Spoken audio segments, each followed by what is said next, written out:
बिस्मिल्लाहिर्रहमानिर्रहीम अस्सलामु अलैकुम। Welcome to Pakistan media today and spoken English in Urdu. Friends, आज हम बात करने वाले हैं 10 एडवांस इंग्लिश फ्रेजेस के बारे में। जैसा कि आपने टाइटल में देख लिया होगा, तो अगर आप भी एडवांस इंग्लिश फ्रेजेस लर्न करना चाहते हैं तो ये वीडियो एंड तक देखते रहें। मजीद ऐसी वीडियोस के लिए मेरा चैनल सब्सक्राइब करें, साथ में बने हुए बेल आइकन को भी क्लिक कर दें ताकि ऐसी वीडियोस की नोटिफिकेशंस आपको मिलती रहें। तो बगैर किसी देर के स्टार्ट करते हैं। 10 फ्रेजेस हैं। इससे पहले मैंने नॉर्मल डेली यूज के अंदर जो बिगिनर लेवल के लिए हैं वो फ्रेजेस बहुत सारी उसकी सीरीज डाली हुई हैं, आपको लिंक मैं दे दूंगा डिस्क्रिप्शन में, उसके लिए आप चैनल मेरा विजिट कर सकते हैं। आज हम एडवांस लेवल को स्टार्ट करते हैं और आई होप कि आपको ये याद भी आसानी से हो जाएंगे। जो जो याद हो जाए वो कमेंट के अंदर उसकी एग्जाम्पल लिख के जरूर मुझे बताइएगा। टेंशन की कोई बात नहीं है, बहुत सिंपल है। सिंपली आपने इनको याद कर लेना है एज इट इज, कोई ग्रामेटिकल रूल नहीं है, कोई टेंशन वाली बात नहीं है। ठीक है, so let's get started. First one we have here is 24/7 which means constantly going on. 24/7 यानी एक काम आप जब लगातार करते रहते हैं तो उसके लिए आप कहते हैं, कॉन्स्टेंटली का वर्ड आप यूज करते हैं, इसका मतलब होता है लगातार। ठीक है, कंटिन्यूटी के साथ कोई काम करना है। ठीक है, लेकिन 24/7 इज अ शॉर्ट टर्म, एक छोटा सा एक्सप्रेशन है, फ्रेज है, जिसके जरिए आप सेम बात बोल सकते हैं। For example, I am working 24/7 to complete my task. मतलब I am working constantly to complete my task, यानी कि मैं लगातार दिन रात अपना काम, अपना टास्क कंप्लीट करने के लिए काम कर रहा हूं। ठीक है, सेकंड जो हमारे पास है वो है butterflies in my stomach. Butterflies in my stomach which means to be nervous in a good way.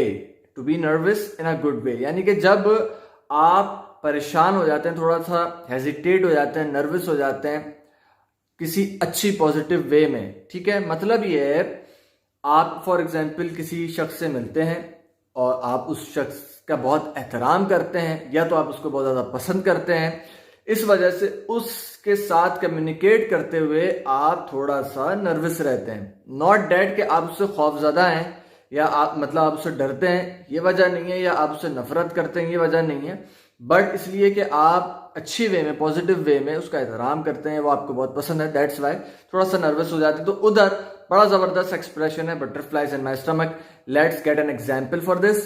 When ever I see him I have so much butterflies in my stomach. जब भी मैं उसको देखता हूं तो मैं जरा नर्वस सा हो जाता हूं। ठीक है, सिंपल है। Third one we have here is draw the line. Draw the line, इसका मतलब है टू स्टॉप।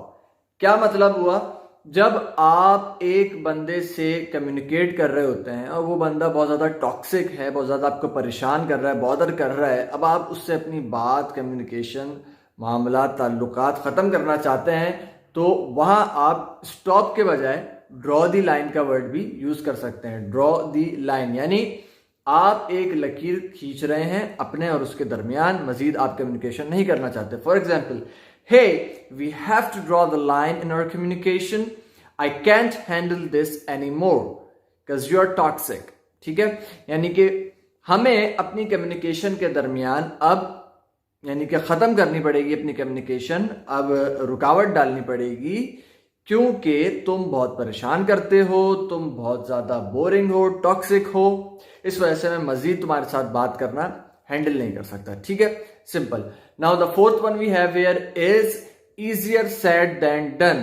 ये तो उर्दू में भी कहावत आपने सुनी होगी, बड़ी मजेदार है कि कहना आसान है, करना मुश्किल है। इजियर सेड देन डन यानी कि काम करने से, कहने से ज्यादा काम करना मुश्किल होता है। For example, if my boss tells me कि मेरा अगर बॉस मुझे कहता है you need to come tomorrow at 6 AM, तो मैं कल सुबह 6 बजे आना है, then I can say him easier said than done. यानी कि मुझे ये कहना तो बहुत आसान है आपके लिए, लेकिन मेरे लिए करना बहुत मुश्किल है। Easier said than done.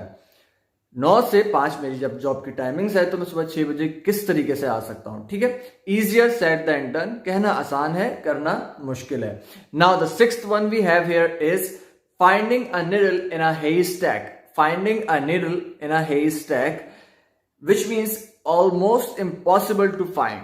जब आप कोई चीज तलाश कर रहे होते हैं और आपके लिए तलाश करना तकरीबन इम्पॉसिबल हो जाता है, तो वहां आप ये फ्रेज यूज कर सकते हैं, फाइंडिंग अ निडल इन अ हेस्टैक। अच्छा, हो सकता है कि आप लोग यहाँ पर कंफ्यूज हो रहे हो कि यार इस तरह के जुमले तो हमने नॉर्मली सुने नहीं हैं, ठीक है।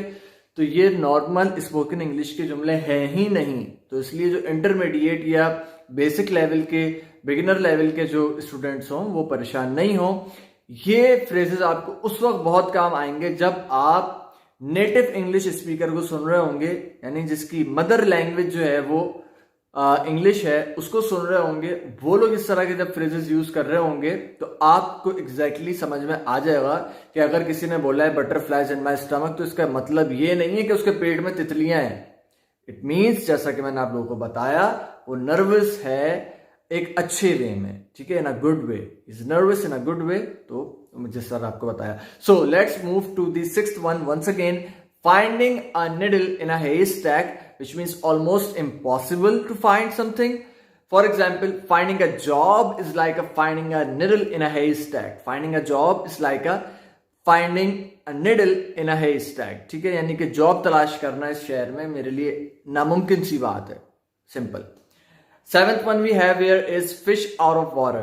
Fish out of water, यानी समंदर से बाहर मछली, अगर उर्दू में तर्जुमा करना चाहें। लेकिन इसका मतलब ये है कि आप किसी जगह पर बिल्कुल अनकंफर्टेबल जब होते हैं और आप बिल्कुल ही अजीब सा एग्जॉस्टेड जो है किसी जगह के ऊपर फील कर रहे होते हैं, तो उस वक्त आप ये फ्रेज यूज कर सकते हैं, फिश आउट ऑफ वाटर। जैसे पानी से बाहर मछली की हालत होती है, सिंपल, अगर इस तरह की आपकी हालत है तो आप फिश आउट ऑफ वाटर, बड़ा मजेदार है, ये यूज कर सकते हैं। For example, living in this town, I feel like fish out of water. Living in this town, I feel like fish out of water, which means कि इस इलाके में, इस शहर में रहना मेरे लिए ऐसे ही है जैसे पानी से बाहर मछली, ठीक है। Now the eighth one we have here is go down in flames. ये बड़ा मजेदार है और बहुत यूजफुल है अगर आप इसको सही से यूज करें। इसका मतलब है to fail suddenly. To fail suddenly यानी कि अचानक से और बड़ी तेजी के साथ जो है आप फेल हो जाएं, आपको रियलाइज हो जाए, आप फेल हो जाएं कि बड़े अचानक से और बड़ी तेजी के साथ आप अगर फेल हो जाएं किसी टेस्ट वगैरह के अंदर। फॉर एग्जांपल, अभी आपका इंग्लिश का टेस्ट होने वाला है, अपने कमेंट में बताना है कि आपने कितने एक्सप्रेशंस याद कर लिए और उनकी एग्जाम्पल खुद से बनानी है, ताकि मैं आपको चेक करके राइट अवे कमेंट के अंदर रिप्लाई करूं। For example, you're taking your English test and you go down in flames. Flame आपको पता है किसको कहते हैं? आग को कहते हैं, शोले को कहते हैं, ठीक है, फ्लेम। तो go down in flames यानी कि जिस तरह शोला जितनी तेजी से भड़कता है उतनी तेजी से आपकी फेलियर हो रहा है, आपकी नाकामी हो रही है। और फ्लेम का मतलब क्या है? शोला जो है वो अचानक भड़कता है, तो अचानक भड़कता है, एक बड़ी तेजी से भड़कता है। टू फेल सडनली और फास्टली, ठीक है, बड़ी तेजी से जो है और बड़े अचानक से आप अगर फेल हो जाते हैं। आपने क्वेश्चन पेपर देखा, बहुत ही मुश्किल क्वेश्चन पेपर था, तो आपको रियलाइज हुआ कि यार आज मैं पास नहीं होने वाला हूं, but let's try. So keep trying, keep failing and keep practicing and then you will be perfect one day इंशाल्लाह। Now the ninth one we have here is get something off your chest. Get something off your chest, which means to talk about something that has been bothering you for a while. यानी कि किसी ऐसी चीज के मुतालिक बात करना जिस पर आपका ज़मीर अंदर से आपको मलामत कर रहा हो या समहाउ आपको आपके ज़मीर की आवाज़ आ रही हो कि यार ये बात अब मैंने डिस्क्लोज कर देनी चाहिए, अब ये बात मुझे बता देनी चाहिए, ये बात छुपा के मैं गलत कर रहा हूं कहीं ना कहीं, ठीक है। तो उस सिनेरियो के अंदर आप ये फ्रेज यूज कर सकते हैं, get something off your chest, अपने दिल में से कोई बात निकाल देना। For example, I have to get it out of my chest, I didn't tell you about my salary, ठीक है, मतलब मैंने तुम्हें अपनी सैलरी के मुतालिक नहीं बताया था, तुमने पूछा भी था, मैं बात को पुट ऑफ कर दिया था पहले, but right now I am going to tell to you, ठीक है, मैं तुम्हें बताने वाला हूं ये। तो simple, get something off your chest, अपने अंदर से किसी बात को, किसी राज को फाश कर देना, किसी बात को बता देना। Now last but not least, the 10th one we have here is go an extra mile. Go an extra mile, which means to put some extra effort in doing something. For example, with all of the videos I make, I try to go an extra mile by adding some additional information, by adding something new for you guys. तो simple है, यानी कि जब भी आप क्या करते हैं, कुछ एक्स्ट्रा करते हैं, आपको पता है आपने 100% तो दिया है, बट स्टिल आप मजीद एक्स्ट्रा टाइम देना चाह रहे हैं किसी चीज को ताकि वो मजीद बेहतर हो जाए, तो वहां आप ये फ्रेज इजीली यूज कर सकते हैं, गो दी एक्स्ट्रा माइल, ठीक है, which means to make an extra effort.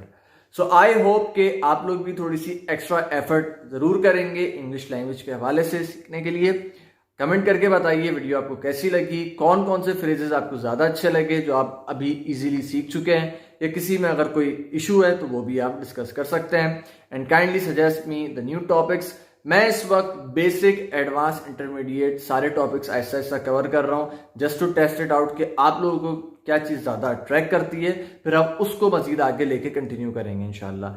मजीद ऐसी वीडियोस के लिए मेरा channel spoken English in Urdu subscribe कर लें. Thank you so much. अस्सलाम वालेकुम.